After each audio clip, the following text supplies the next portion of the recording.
لو لسه ما شفتش الأجزاء اللي فاتت من حكاية شن فصدقني انت فايتك كتير قوي، ولكن من غير ما اطول عليك كتير عايزين نغرق التعليقات بذكر الله والصلاة على النبي. والآن هيا لنرى ما الذي جرى. شفنا بطلنا اللي أنقذ فريق من مجموعة التنين، بعد كده بقى بننتقل الاتنين بيجروا من الوحوش. البت بتقول له انت فاكر انك هتقدر علينا؟ هنا بقى بيقول لها الوحش انتم فاكرين ان ده صح؟ لا انتوا هتموتوا هنا، محدش هيقدر ان هو يلحقكم. فبتقول لها سو احنا نهرب من الاتجاه ده، لو هربنا من الاتجاه ده هنقدر ان احنا نقابل المجموعة بتاعتنا، او اهربي انت ولو لقيتي اي حد خليه يجي يساعدنا. ولكن بتقول لها لين بس انا لو رحت انت هتموتي هنا. فبتقول لها سو احنا لازم نوصل المعلومات لان اللي بيحصل هنا ده لازم يتعرف. فبيقول لهم الوحش هو انتوا بجد فاكرين ان حد فيكم هيقدر يهرب من هنا؟ انا مش هسيب اي حد منكم يمشي. ولكن بيظهر شين فجأة كده واللي بيقول للوحش انت مش هتقدر تعمل اي حاجة. فبتقول له لين انت تبع مجموعة التنين؟ فبيقول له الوحش انت بقى اللي جاي لي هنا وفاكر انك هتقدر تعمل حاجة؟ لو فاكر انك هتقدر تعمل حاجة مع وحش زي انا تبقى مش عارف حاجة. واللي بتقول سول شين يلا خد لين واهربوا من هنا، روحوا بسرعة لمجموعة التنين. ولكن بيقول لها الوحش انا قلت محدش فيكم هيقدر يمشي من هنا، اللي هيتحرك من هنا انا هخلص عليه. واللي هنا بيهجم الوحش عليهم، ولكن بيهجم تيرو كده واللي بضربة واحدة بس بيخلص عليه. فبتتفاجئ سو اول لما بتشوف الكلام ده وبتقول ده بضربة واحدة بس قدر يخلص عليه، وبتشكره على مساعدته ليهم. وبتقول له الفرق بتاعتنا محبوسة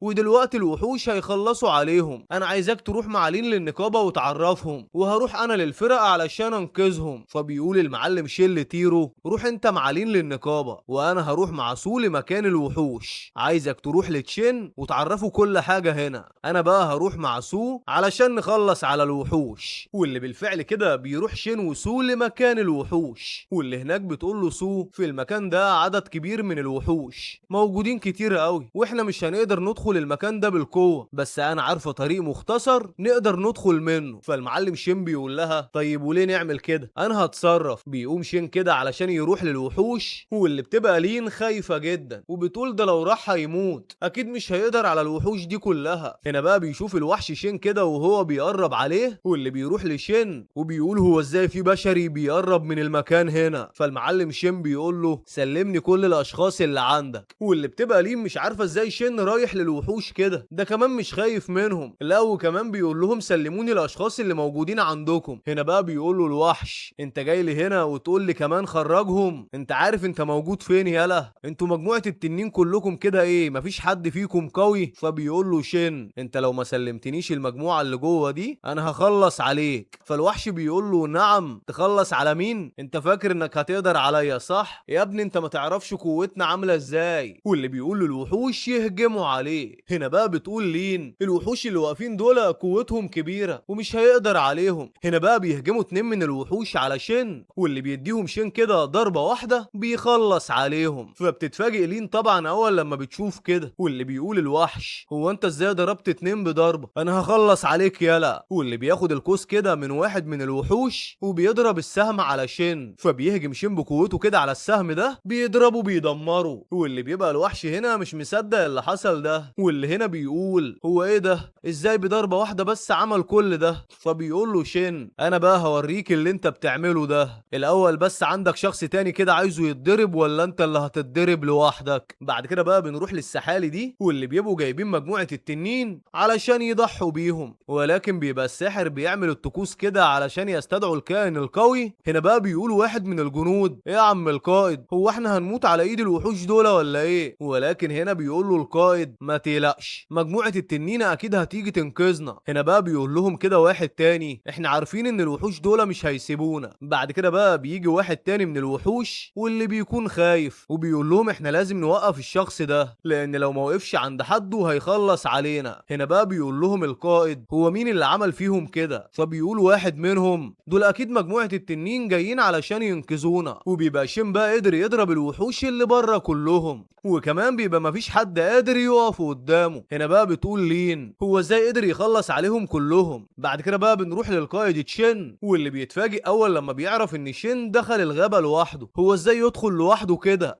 وبيقول له الشخص اللي قدامه ده ايوه هو ده اللي حصل وتيرو وقتل الوحش بضربة واحدة. فبيقول له تشين يعني هو راح يقاتل الوحوش؟ هو جاب الجيش بتاعه معاه علشان يروح ينقذ مجموعة التنين. واللي هنا بيبقى فيه شخص تاني قاعد كده وبيتعصب جدا اول لما بيسمع كده، وبيقول لهم انتوا ازاي تخلوا طالب زي ده يروح للمكان الخطير ده؟ انتوا كلكم اعضاء في النقابة، ازاي تسيبوا الولد ده يروح المكان ده؟ انتوا مش عارفين ايه اللي هيحصل لو حصل له حاجة؟ ولكن بتقول لهم جيانج شين ده قوي جدا، دخل الغابة علشان ينقذ الاشخاص دول، ومش هيستسلم او هيخرج الا لما يخلص على الوحوش وينقذ الاشخاص. بعد كده بقى بتوصل صاحبتنا للمكان، واللي بتقول لهم شين ولين راحوا للغابة. فبيقول لهم القائد الوحوش اللي شين رايح لهم دول ممكن يخلصوا عليه. هنا بقى بيقول لهم شين هيقدر يخلص على الوحوش دول، هينقذ المجموعة ويرجع.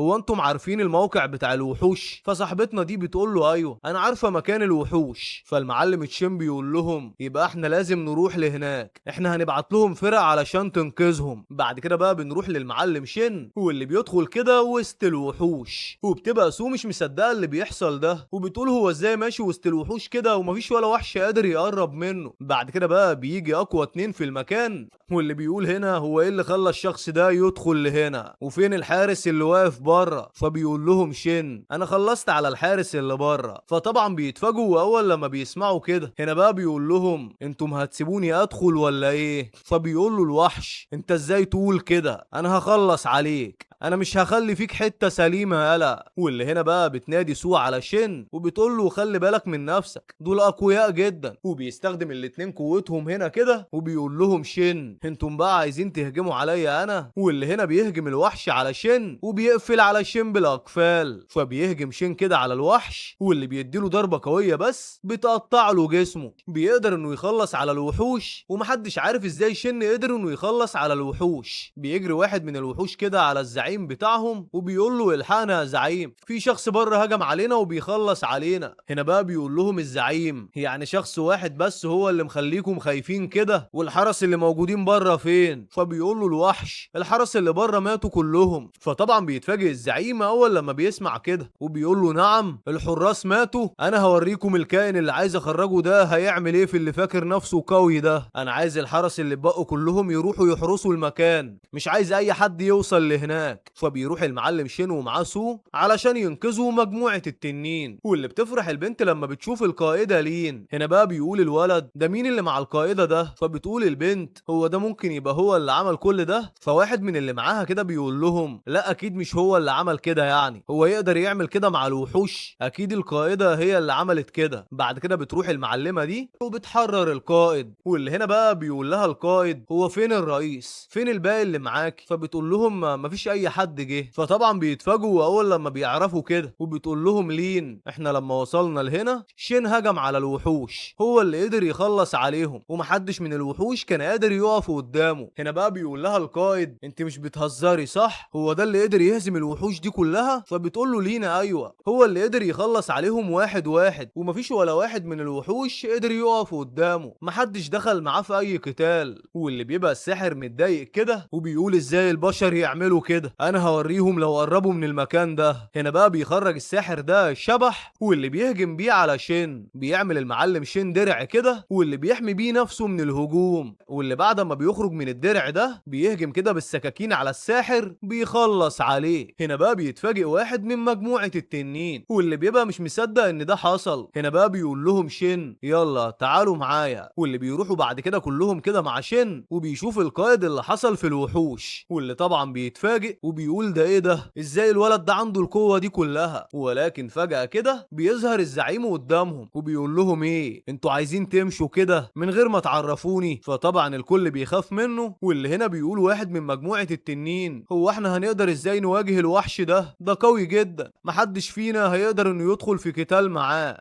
ولكن المعلم شين بيقول للزعيم انت لو ما خلتناش نمشي انا هخلص عليك. ولكن هنا بقى بيقول له الزعيم يلا انت هتموت دلوقتي، وبتقول انك انت اللي عايز تخلص عليا، وبيهجم عليه. هنا بقى بيقولوا مجموعة التنين ده محدش هيقدر عليه، ده قوته كبيرة، ولو ضرب اي حد فينا مش هنقدر على القوة بتاعته دي. هنا بقى بيعمل شين كده حاجز، واللي بيقدر ان هو يتصدى للهجوم، واللي بتبقى القوة كبيرة جدا، ولكن شين قدر ان هو يصدها. هنا هنا بقى بيقول له الوحش: انت فاكر ان انت علشان صديت قوتي يبقى انت كده خلاص قوي؟ واللي بيهجم الزعيم على شين بالسلاسل، ولكن شين بيهرب من المكان بسرعة، بس الوحش برضك بيهاجمه بالسلاسل وبيقدر ان هو يمسكه، ومش بيقدر شين يهرب. هنا بقى سو بتقلق عليه وبتروح كده علشان تلحقه، واللي هنا بقى بيقول له الزعيم: يا ابني انت هتموت، مفيش اي فايدة من اللي انت بتعمله ده. ولكن بيقول له شين: برضك مش هتقدر انك تهزمني، لان انا مش جاي لوحدي هنا، انا معايا جيش هيخلص عليك. واللي على طول كده بيوصلوا رجالة شين للمكان، فطبعا بيتفاجئ الزعيم اول لما بيشوف كده، واللي بيقول: هو انت ازاي قدرت تخلي معاك العدد الكبير ده من الجنود؟ فبيقول له شين: انت مش هتقدر انك تعمل اي حاجة، والجيش ده انت مش هتعرف تضرب واحد فيهم. انت فاكر بقى ان انا هخسر بالسهولة دي؟ لا، ده انا هخلص عليكم بضربة واحدة، محدش منكم هيقدر يقف قدام قوتي. ولكن يا ترى ايه اللي هيحصل في المواجهة دي؟ عايز اقولك يا صديقي ان الاحداث بتولع، ولكن علشان يوصلك اشعار بالاحداث الجديدة اللي هتنزل بكرة ان شاء الله، يبقى ظبط بقى الدنيا كده، لايك للفيديو واشترك في القناة، والاهم طبعا عاوزين نغرق التعليقات بذكر الله والصلاة على النبي.